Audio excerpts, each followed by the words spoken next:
Hey, and we're live again on my worst holiday from a room next to my bathroom in my basement. This is My Worst Holiday, a podcast about your worst wedding, funeral, bachelor party, bachelorette party, or whatever stories that funny after the fact we want to hear it. And today we have a very special guest, Mr. Tom Garland. Tom, say hello. Hey, man, thanks for having me. I appreciate it. You're welcome for having you. That's Tell us all about you, man. Well, like you said, my name's Tom Garland. Been doing stand-up comedy. I think that's why I'm here, because I've been doing stand-up for like 13 years.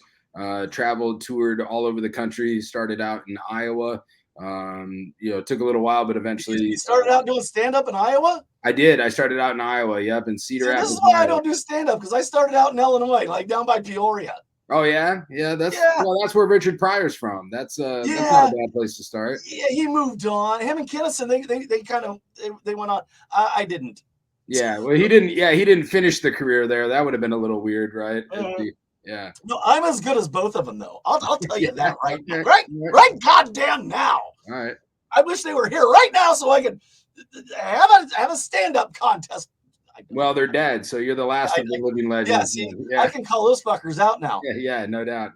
Yeah, no, I do not want to have a stand-up contest with either one. Have you ever done stand-up? I see you have comics on the show. I've done a little bit. I've done a little bit of stand-up. Married, full-time job. And I'm in LaSalle for real. Not a lot of venues to get to. So. No, what's the closest one there? Then it's Jukebox in Peoria. Then Jukebox in Peoria. We just seen goddamn Bobcat down there. Oh, okay, great. Yeah, I like Bobcat. Yeah, that's awesome.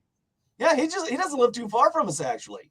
Okay, I could see that. A lot of those guys are Midwest because then they're central and then they can travel and whatnot. So when I started doing stand-up in Iowa, it really wasn't a bad place to start in that you get a lot of stage time. You're kind of 5 hours from everywhere.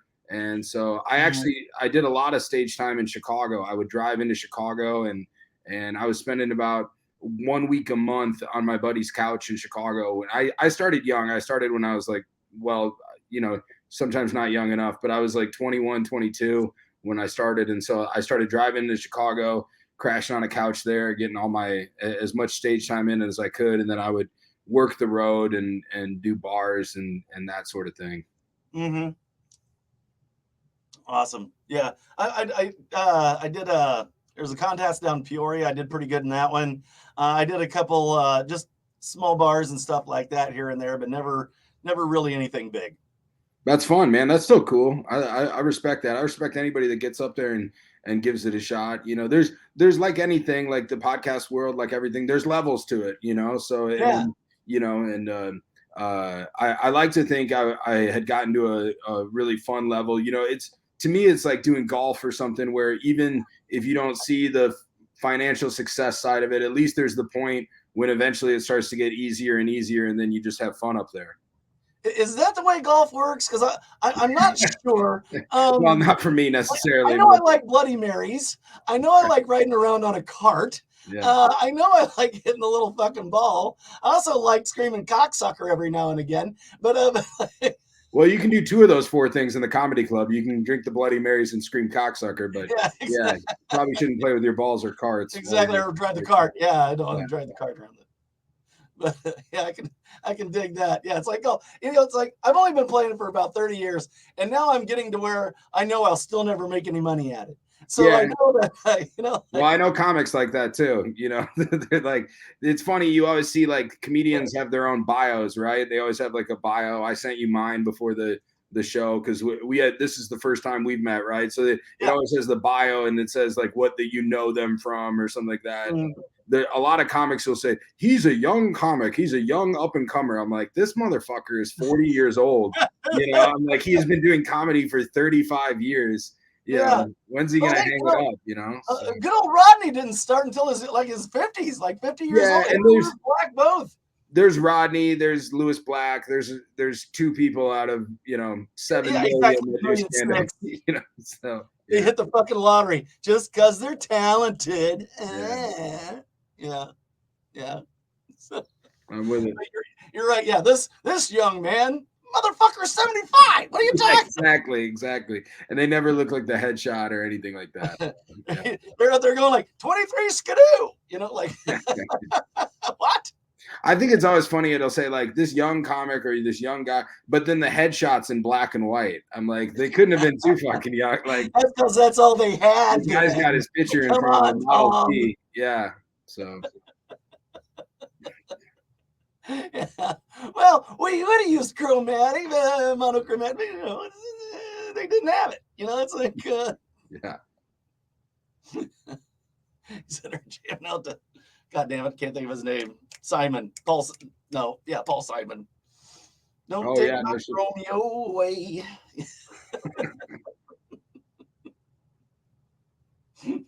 So you're from Iowa. You went out to Vegas for a little while. You came back to Iowa, married. Yep. So I toured eventually after about I'd say 7 years or so of nonstop touring. I was basically in a different city every night once it got rolling, and I was living my dream. I was doing comedy full time, and then I kind of realized that I wasn't happy doing that, even because I had to travel every day and I couldn't have long-term friends and relationships and that sort of thing. So I thought I'll go to Las Vegas to calm down, which is kind of a crazy thing to do. I was a little excited, so I did a bumper of Coke. What are you talking about? What? Yeah, so I went to Vegas, but Vegas has at the time Vegas slow down. Slow things down. Yeah. So I figured the crowds come out there, and I had some relationships with different clubs and promoters and that sort of thing already from being out there quite a bit. And so I thought that would be a good place to kind of, sink my teeth into. I was there for 4 years. I had a lot of fun while I was there. I got to open for cool people. At one point we had a residency show going with Tom Green, and I was his opener for 5 shows a week at Bally's Casino. And that was pretty cool. Did a bunch of different, everything from variety shows to, how was Tom's stand-up? How was his stand-up? Tom's Green, he's hilarious, dude. It's so cool. I'm of the age where Tom Green was on MTV when I was about 14 or so. So, to me, it was like getting to hang out with Bugs Bunny or something. It was like I got to meet, a real life cartoon. I got to hang out with him and spend a lot of time around him and learn from him and all that. So it was a unique opportunity, and he was always a really good guy to me and stuff. So that's super cool. Yeah, so that was cool. And then there was at one point when I was living in Vegas, I think there was 13 full-time comedy clubs, plus you have a million other shows that all use a comedian on it, from burlesque shows to variety shows to different stuff like that. Yeah. Shows they'll use a comedy opener. At one point, I was doing a show with the guys. They were a Kiss tribute band, like the band Kiss, but it wasn't the real Kiss. They dress up like Kiss, and I was doing warm up for them at the Rio and stuff. So that was fun, and I was getting a ton of stage time. And then our mutual friend Bruce Leonard, he kind of was fighting in the open mic scene and breaking into the clubs at the time too. So that's how I meet him. And I used to go down to Bruce's show at Champagne's on Tuesday nights. And it doesn't even start till midnight. So I would work until midnight. Yeah. So I would like work the clubs, and then all of a sudden I'd kick it for like another hour or so. And then I'd go down there at midnight, get on stage at 1 a.m. And I loved it there, dude. I met my wife there. She's a wonderful person. And then the pandemic hit, and then all of it came to a screeching halt, Yeah. There was a day with my wife that I had seen it on the news. Yeah. I had seen it on the news, and I thought, this is never going to happen here. Like they're going to shut the world down. They're never going to shut Vegas down, these casinos and stuff. And then not only did they shut it down, but it was like crazy, just absolutely would not end there. And so the family's originally from Iowa. And so I had called my dad, and I was like, are you guys, how's things going there? And he's like, we're back open, like everything. So after 6 months of waiting in Vegas, then finally we moved back here. That's the cool thing about the Midwest, as opposed to like a bigger town, like the little towns and shit like that. I think we're okay. We can open up a little bit now, like. Yeah, in hindsight, like in a major metropolis like Vegas, Yeah, and who knew how to deal with it or whatever. I don't blame anybody, point fingers, whatever. It's just the way it went down. But yeah, for whatever reason, Iowa was open, so we moved back, and then got back to work and have slowly started inching back into stand-up over the last like year or so. So Awesome. Well, I'm glad you're getting back into it. That's thank very you. cool. I appreciate it. I'm enjoying it all over again. Yep. Yeah, I watched a little bit of the clip that you had on IMBD. Oh yeah. There's like maybe like a second of my stand-up in that. That's more my bad acting. That's. No, it was good. It was I good. appreciate it. Like I don't know. It was it was good. I enjoyed it anyway. So Thank you. it's on the clip that I posted. So Very everybody cool. click that fucking link and Appreciate that. watch it. I gotta see if we're I'm pretty sure. Give me just a second here. I didn't look and see if we were live here yet. There we are. Let me do this and see if we have anybody chit-chatting with us. There's a couple comments that I haven't seen yet. Oh, Brandon Scott McFadden from the Old Time Radio Show. The fuck. He had a podcast. He's not doing it anymore, but it's the okay, very cool. Radio Very Show. cool. Yeah, the coffee something clutch. Oh well. Anyway, it's really good. He's really good. He's a good friend of mine. He's gonna fucking hate me because I couldn't remember it. Happy Horror Coffee Show. Damn it. Yeah, the Old Time Radio Show. Something like that. But anyway, it's been a couple years. So still love you though. Says you look like Bob Seger. Let's see. Hey, can he sing? Please ask him to sing Somewhere Over the Rainbow. Bob Seger. Okay, yeah, he thinks you look like Bob Seger. I look like Bob Seger? Okay. Yeah.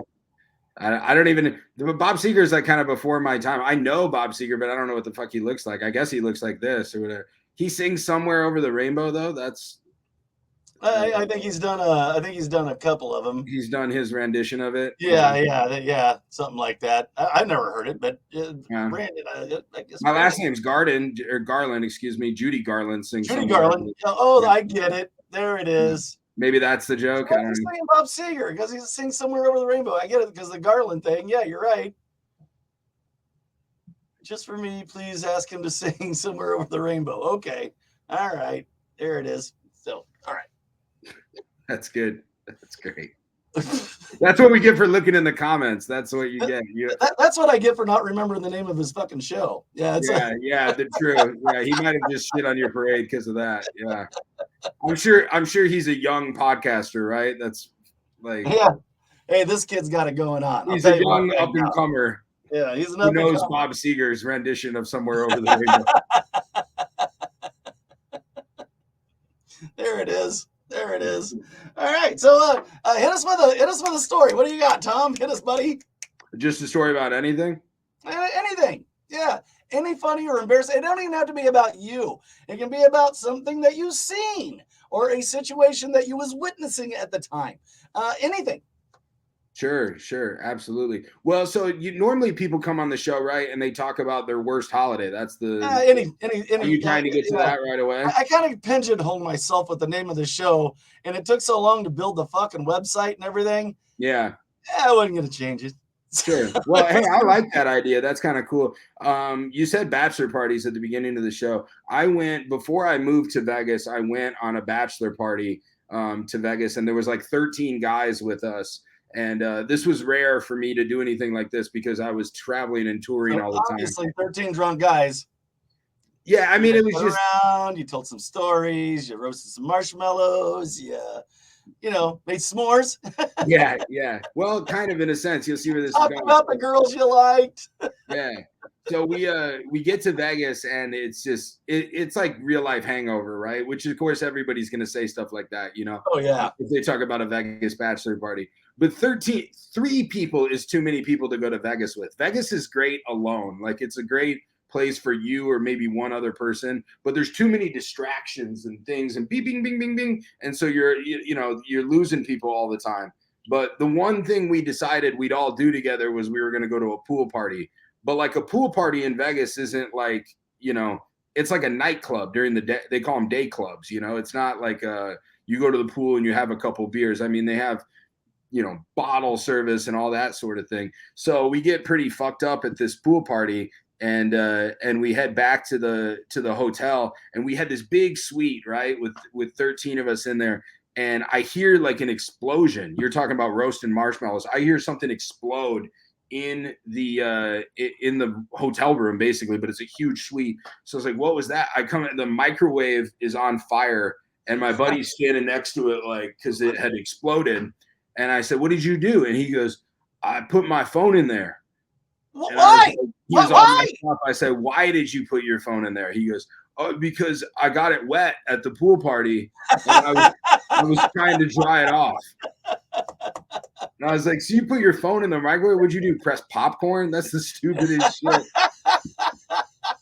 I've ever heard. We still give him shit about it to this day. He was at the Verizon store. We were like, tell him what you did. Tell him why you need to know. Tell him what you did. Yeah. You look at that man and you tell him what you did to your phone. Yeah. So I'm sure he appreciates that. That's the first thing to come to my mind when I get put on the spot and want to tell a story. He gets his phone wet, and so he puts it in the microwave to dry it. Yeah. It's just the weirdest shit. In his defense, it's faster than rice. You can't argue with that. It was the sparks means it's working. That's what that means. It was faster, but I don't think. Yeah, I mean, I bet the sparks are drying it faster. Yeah, that's some stupid shit, man. Of all the Vegas, I spent tons of time there. I was there, like I said, I lived there for 4 years. That's one of the dumbest things I still to this day anybody I know of has ever done there. You think like, oh, I slept with someone I shouldn't have, or like I did a drug. I'd rather do that than throw my fucking phone in a microwave. That's what I would rather do. I lost all my money at the casino. You'd have felt better if you went down and put $10,000 on black and lost than to have to tell people, like, I don't have a phone right now because I put it in a microwave in Las Vegas. It's just pretty stupid. So, yeah. God. Flunked physics, huh? All right. Well. Yeah. I was like, you can use my phone, but you have to sing Somewhere Over the Rainbow by Bob Seger because you kind of. There you go. Everybody, we were talking to Tom Garland, stand-up comedian, actor, producer, very funny guy. He's from the Midwest, like me. Hey, represent. Yes, sir. Yep. Just told a great story. Kevin Neary's watching. Hey, and we just told a story about. He just told a story about a dumbass in Vegas who threw his phone into a microwave because it was wet. When you don't have time for rice. Popcorn setting. Exactly. So you were how long were you in Vegas? I was in Vegas for like 3 heading on 4 years, doing stand up there mostly. All right. What's the most fucked up person that you've seen in Vegas? Well, what's funny is Vegas other than the telephone guy, the microwave guy. The microwave guy. Yeah, exactly. Well, Vegas has me and my wife ended up calling it the Vegas moment that would happen all the time, where there would always be some strange character or something like that. One weekend we would staycation a lot. We would get some money up and then think, let's not leave. Let's go stay at one of the hotels and party. Let's go to Vegas. Because you know what happens is that you live there and you're broke. And then you see all these buildings made out of like solid gold and shit. And you're like, wow, that looks like so much fun. Well, let's go to fucking Applebee's because that's all I can afford. You just end up doing the same shit you did in Iowa in Vegas. You just freaking eat at Olive Garden and whatever else. So we get some money up. We stay at the MGM Grand one night. And no Vegas moment, no crazy shit, right? And I was like, wow, that's pretty weird. But hey, good night. We get in the elevator, bing, go up to our floor, right? Get all the way up to our floor, doors open. There's a guy passed out, laying in front of the elevators. I was like, don't wake him. We just like stepped over him. Just tipped over the drunk guy. Like, don't wake that guy up, like whatever. So the big thing when I moved there that I was really excited for was I was a big drinker at the time, and I thought there's no public intox law. That's awesome. That's a great rule and a great thing that everyone should embrace. Like you live in Illinois, right? Don't you think they have that there, public intox? Don't you think that's stupid? Oh, yeah. I go to the bar, I'm walking between bars and they can arrest me for being drunk in public because I'm stumbling, but it's all bars around you. So like, what's the deal with that? I've always thought that was stupid. Right. I moved to Vegas, and then you realize what life is like without the public intox laws. There is just bodies laying everywhere in Vegas. It's There's New just people like, Orleans, motherfucker. yeah, there's people, you pull into the gas station and there's just somebody in the bush just laying there, and there's nothing they can do about it. So there's crazy people everywhere. There's people living in the sewers there. You know, and like there's homeless people in Vegas, and like there is Iowa and Chicago and Peoria and that sort of thing. And it's like, you feel for them, you love them, you want to help them out. But there's homeless, and then there's sewer. Sewer Yeah. is like a level below. That's when you're just like, nah, fuck that bench. I'm gonna go down here. There's better drugs down below. Right. Some crazy shit, man. That's next level. So yeah. Crispy Stroking Kager is watching. He has a podcast called Porch Trapping. That's great, man. You get a lot of support then from all the other podcast dudes.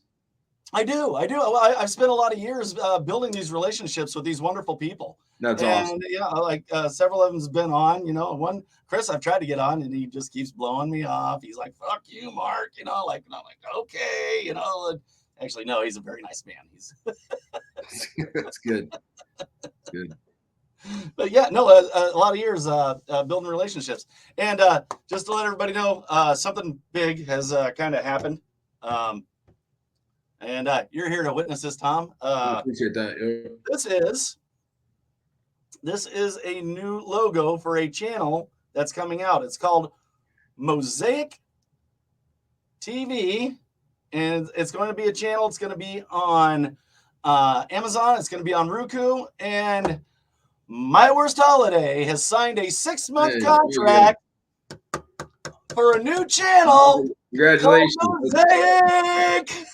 And they reached out to me, man. Congrats, dude. That's awesome. That's awesome. So you're going to be on TV, Tom. Hey, I'm looking forward to that, dude. That's yeah, and it's not Cops, so that's always. No, it's not Cops. Yeah, exactly. Usually, there's a new channel on. Here's your whole thing of Cops. Here's the old Barnaby Jones series. So yeah, exactly. Ironside, didn't that get canceled in the 70s? So I'm all excited. It's the first time I've announced it on my podcast.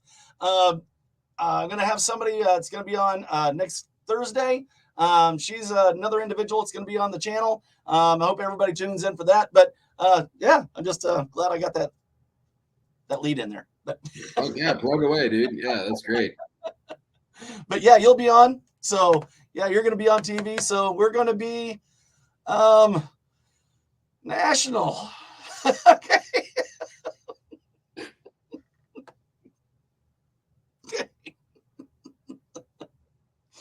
Still kind of fucked up about that, but anyway. So you're still living in Vegas. You're married. You guys go to a nicer hotel. You step over the dead guy, and then what's the next thing we see in Vegas?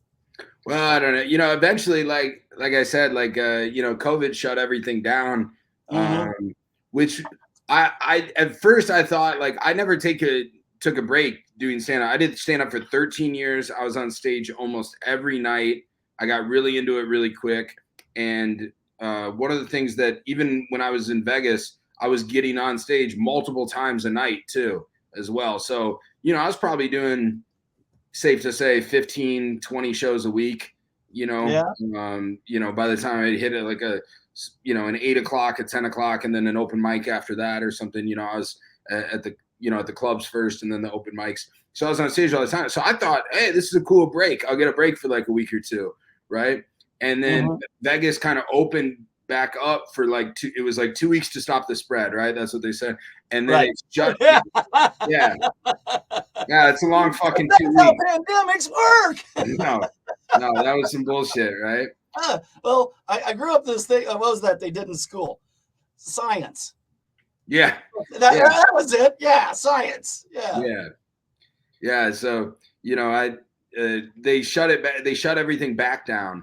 And so that was probably an indicator that it wasn't good things from there. Right. Right. But one of the things I'm I'm most proud. So I was looking, me and my wife lived in like a 600 square foot apartment at the time. So we basically lived in what was the size of a hotel room. And Right. we're like, we're trapped with each other. We're kind of going crazy. We had just started living together like a month before that.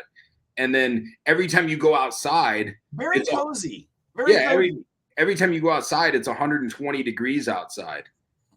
So you just go outside and cook, and then you're like, fuck, I got to get back in the air conditioning. And then you're like, this is driving me nuts. I got to go back outside. I'm trapped. So even one day I was like going to blow off some steam. So I thought, I'm just going to drive to a park and park my car and just sit in my car, Mm-hmm. And so I drive to the park, and a police officer rolls up next to me, and he's like, I was like, you're kidding, right? He's like, parks are closed. And I was like, so I can't park here. I can go park at Walmart. Sit in my car? Yeah, sit in my car. And so I was like, I'm just going to do the same thing at Walmart. He goes, then go to Walmart, bro.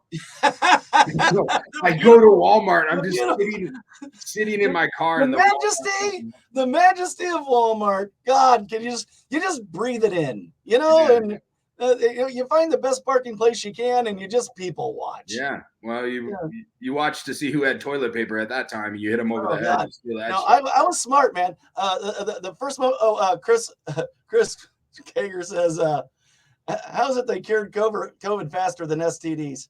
That's a great fucking question. Why is herpes? That sounds like that guy has STDs.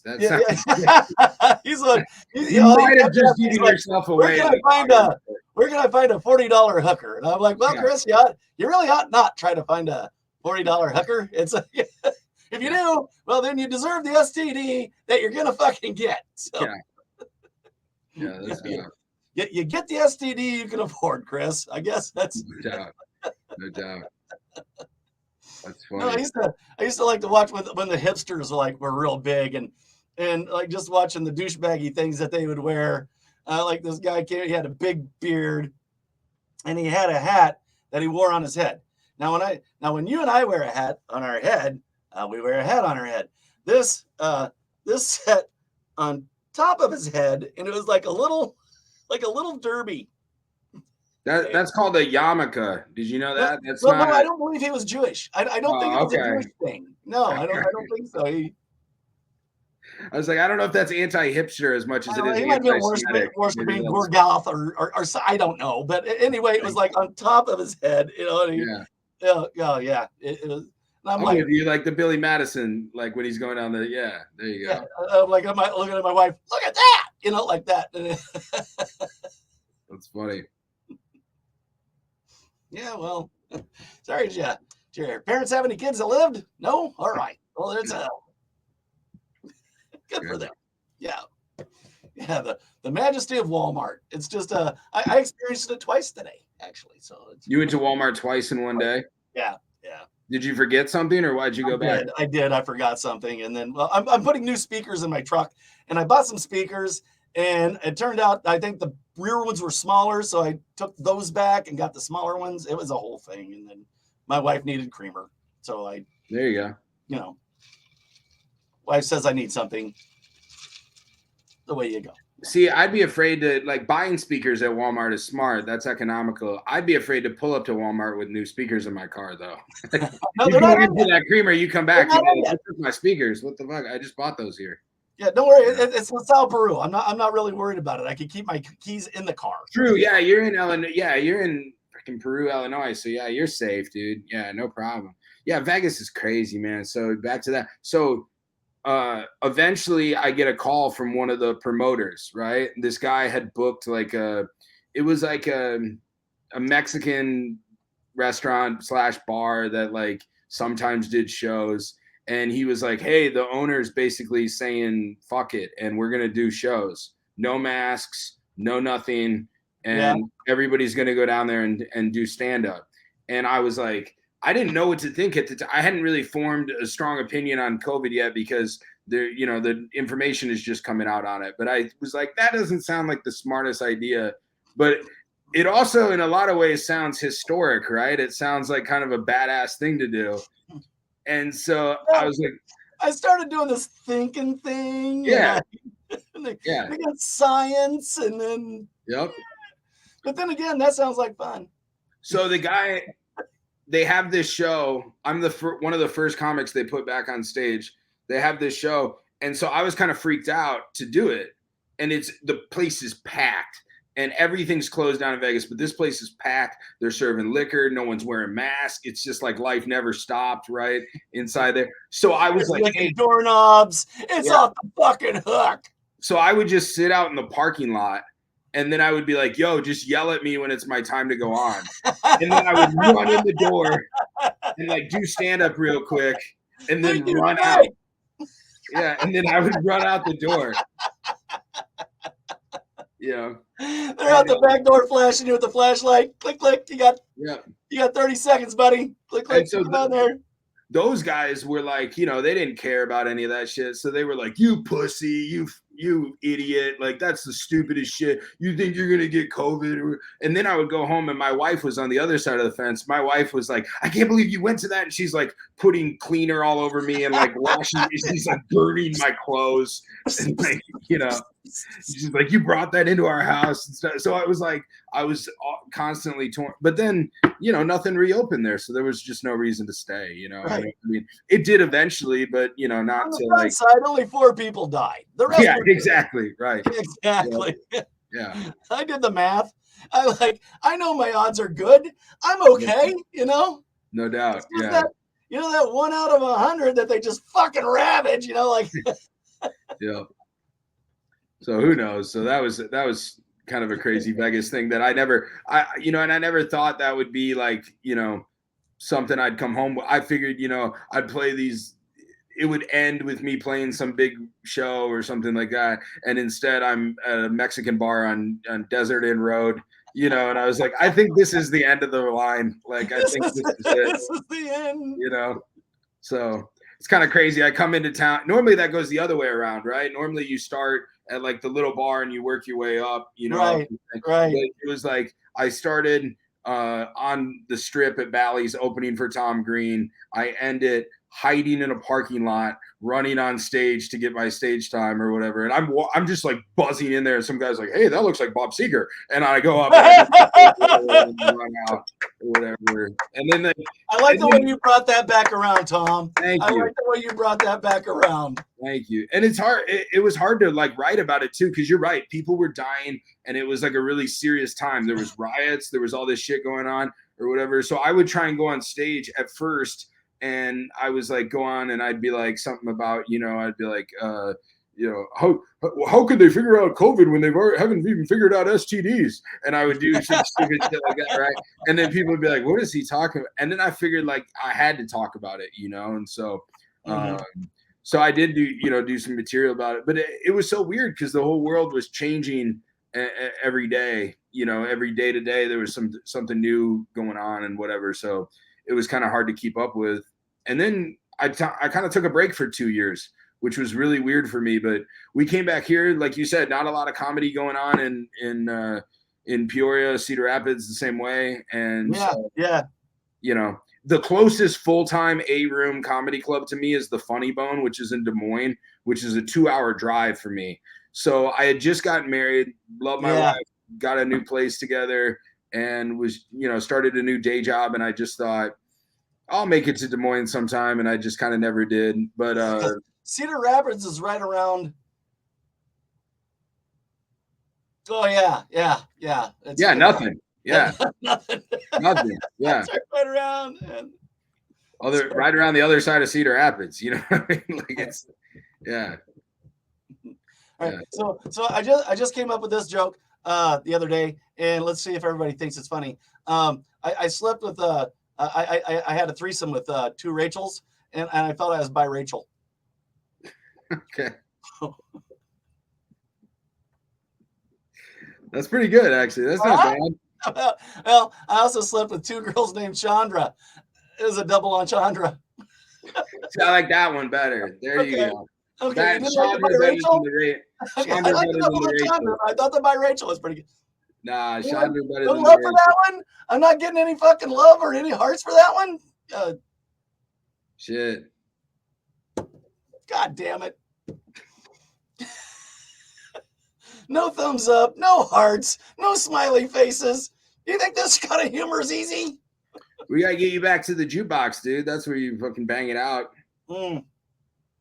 Yeah, I never did. There was the it was the Hotel City Center. It was a comedy club down in the Hotel Hollywood or damn it, Holiday Inn something comedy club that was down there years and years ago. It was like, well, I was supposed to go on, and I lived out in the middle of nowhere. I lived like literally there was a restaurant across from me, another house, and then nothing for another quarter mile. Like I was out in the country, and the night I was supposed to go on, there was a huge snowstorm, and I just got buried. Yeah. And I was supposed to do 5 minutes, and the next night, because I called them up, and I'm like, there's no way I can make it. And they go, hey, you can go on tomorrow night. And then I get there, and they're like, can you do 10? Like, yeah. Uh-huh. Yeah, you owe us the 5 from last night. Yeah. Watch me go, and watch me just stop after 5 minutes, stare at the fucking crowd, and go, I can't think of shit. Like, yeah, that 10 can be a long 10, you know. And that's my first time. My first time on stage. And I was really? Like, okay, God, yeah. You didn't sell that part right. Like, yeah. I was killing. I was doing great for 5 minutes. And then you hit a wall, yeah. Yeah, that's tough, dude. That's like, yeah. Hey, so where's everybody from? Yeah, they threw you in the deep end, bro. That's terrible. That snowstorm stuff, that's a real thing, though. People don't appreciate that with road comedy either. Yeah. You know? So I worked, like I said, I worked the road for like 7 years, and I would work for all these different agents, some of them good, some of them bad, right? And one of them I got to like less and less as I worked for this guy, right? And so he would book me a lot, but he would book me a lot. He later told me, he was like, you know, Tom, I've never seen your act. You just always show up. And I was like, you've been booking me for years. You never stopped. I don't even know if you're good. Yeah, he's like, nobody ever complains, and you always show up. And I was like, you have to be kidding me. So this is the guy I'm working for this weekend, and it's like I think it's like a Ho-Chunk casino in Wisconsin. And at the time, I'm still living in Iowa. I'm like working the road, but I'm coming back. I had like a $300 a month apartment that I would come back and switch out my laundry and then go back out for weeks at a time. And so I'm going back, but there's like a blizzard snowstorm, and I can't see, you know, my hand in front of my face, let alone like see in the windshield wiper. And I'm just like, oh my God, I'm gonna die. So everybody in the Midwest knows exactly what the fuck. Yeah, there's cars like pulling off the road, and I'm just like, I just keep going. So finally, I get like, it's like a 6-hour drive. I get like 2 hours into it, and I call him. And I'm like, hey, man, let's just chop it. Let's figure out. Tell you what, I won't even take the money that you owe me. You just try and keep whatever they gave you, and let's just say screw it, right? And he was like, no, this is a big one. You're supposed to headline. It's a casino. I can't lose this, you know. And he's like, you know, you don't headline for me a lot. You open for people, and he's like, I gave you an opportunity. I'm gonna take you. I'll make a phone call. Yeah. God. Yeah, exactly, dude. This is a big one. Yeah, no shit. So I'm like, God, you son of a bitch. I'll owe you one, God. Yeah. This was Comedy God, because I mean, this is who I worked for, and you know, this is like my boss at the time, basically, right? Yeah. So I'm like, motherfucker. So I'm like, I get through it, right? And I finally pull up to the casino. It's like, you know, 30 minutes before the show starts, and they said the opener didn't show up because he thought the same thing. He was like gonna die on the way there, right? So I'm like, good. He's the only one. Fucking pussies, you know. So I check in. I go down. It's this huge showroom, but it's like in the middle of the casino. But it's this huge. It's made for like, you know, like a big band, like Guns N' Roses is supposed to play that. You know, like that's. It's a giant stage with big speakers and shit, you know, and there's 400 seats and there's 2 people there. I'm like, you son of a bitch, dude. And then so the casino comes out, and they're like, hey, so since there's nobody showed up, we're just going to give you your money and you can just go back to the room. And I was like, no. I drove You're getting Here. the show. Yeah, You're it's like getting the fucking show. You wanted me here. Yep. Dig in. Yeah. So I did like an hour and 20 minutes to no one. And I'm just going off. And most of it I'd go totally Andy fucking Kaufman on him. I did. It was like an Andy Kaufman thing. Andy fucking Kaufman reading The Great Gatsby. They like couldn't get me off stage. Eventually there's like, so it's like in the middle of the casino, right? And they have like, they keep calling like jackpot winners and bingo numbers and shit. They're like, winners, winner. So I start fucking doing that. And like, because they can hear me in the casino. So I'm like, you've got another winner. If you're at B7, you just won a new car.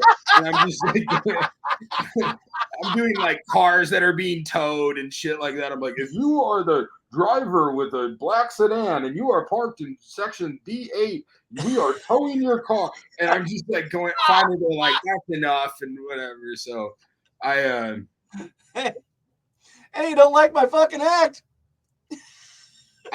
So I get done, I go to the room and I'm like, maybe I shouldn't have done that. You know, I'm kind of thinking like that was kind of crazy, you know. And then they have like, you get a free meal at the casino, right? And so I thought, well, before I drive back the next morning, I'm going to get my free breakfast from the casino, right?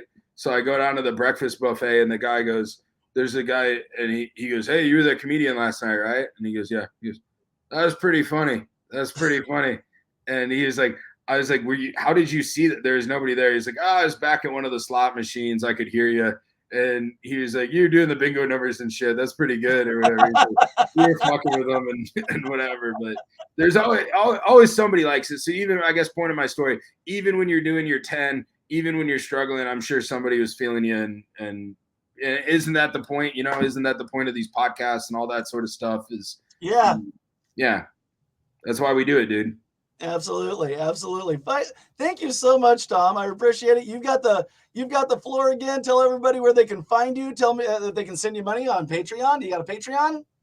No, I don't have a Patreon. I should probably get one, dude. That's a good idea. Yeah, I should get like that or OnlyFans or some kind of shit. I'm thinking OnlyFans. Hey, there's a look for a guy who looks like a big toe. I'm telling you what, man. I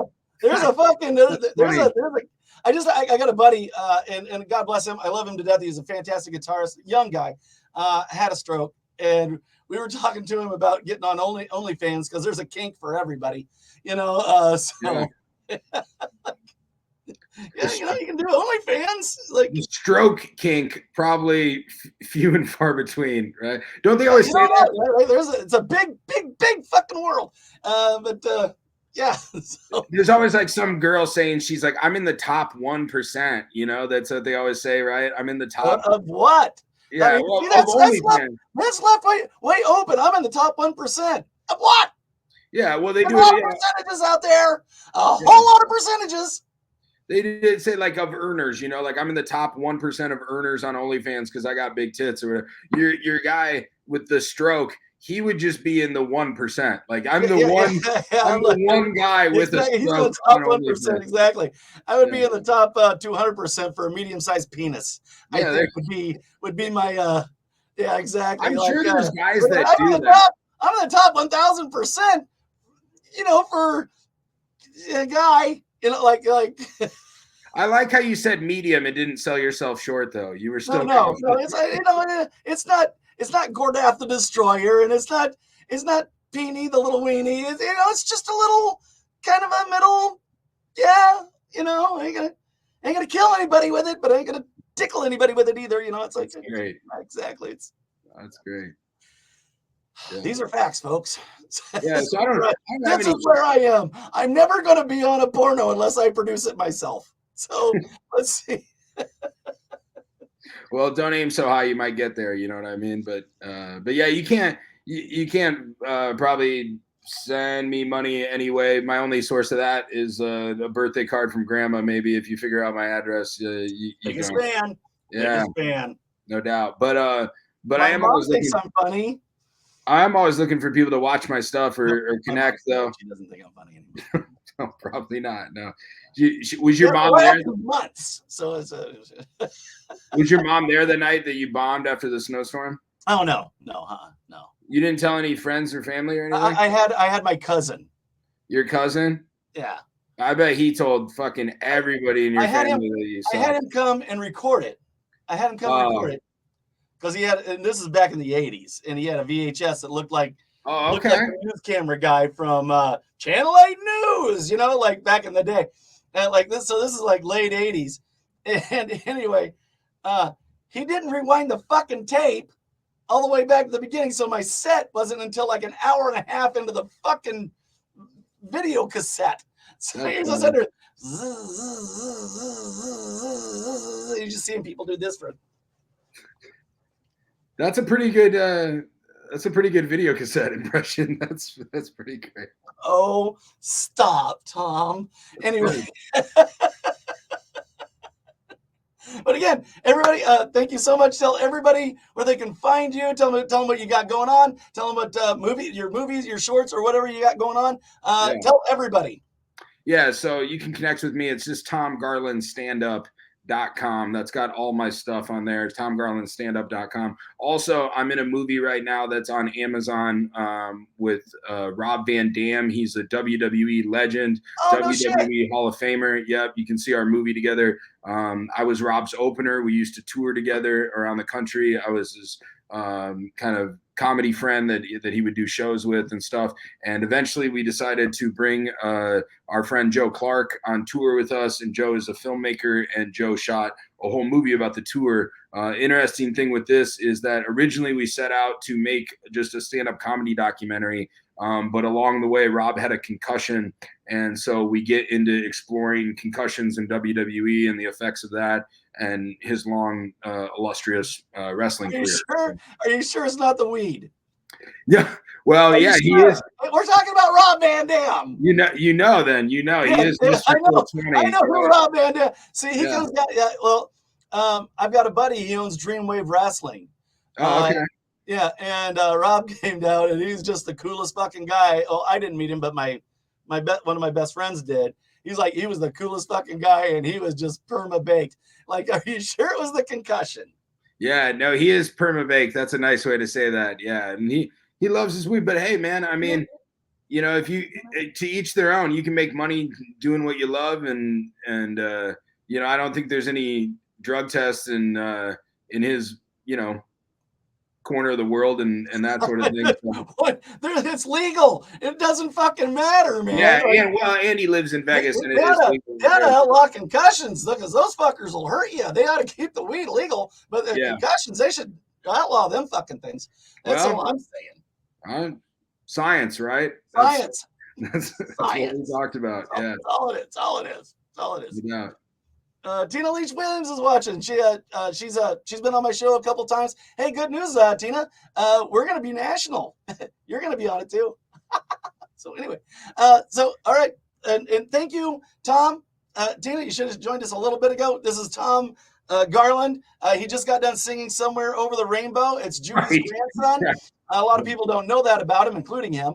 But he's a lovely, lovely human being. And I really thank you so much for coming on. And I want you to hang out after we're done here, after I sign off, and we'll talk for a little bit. But thank you so much for coming on. It's been a joy, man. Thank you. Yeah, so much. Absolutely, dude. Thank you for having me. I really appreciate it. Good luck with the show. Congratulations, dude, on signing the deal. Mosaic TV going to launch in about 2 or 3 weeks. And Tina was actually my first guest on StreamYard, so Tina's going to be national. I'm going to add that to my fake comedy bio. It's going to say, he's a young up-and-comer who looks like a young up-and-comer. He's 55 years old, but golly, that kid's got the... You can see him on Mosaic TV and driving through snowstorms.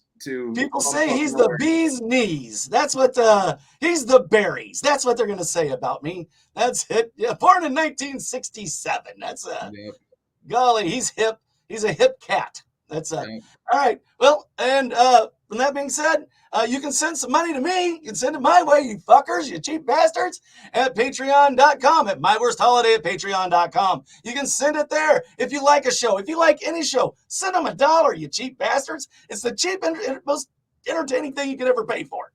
Very cheap.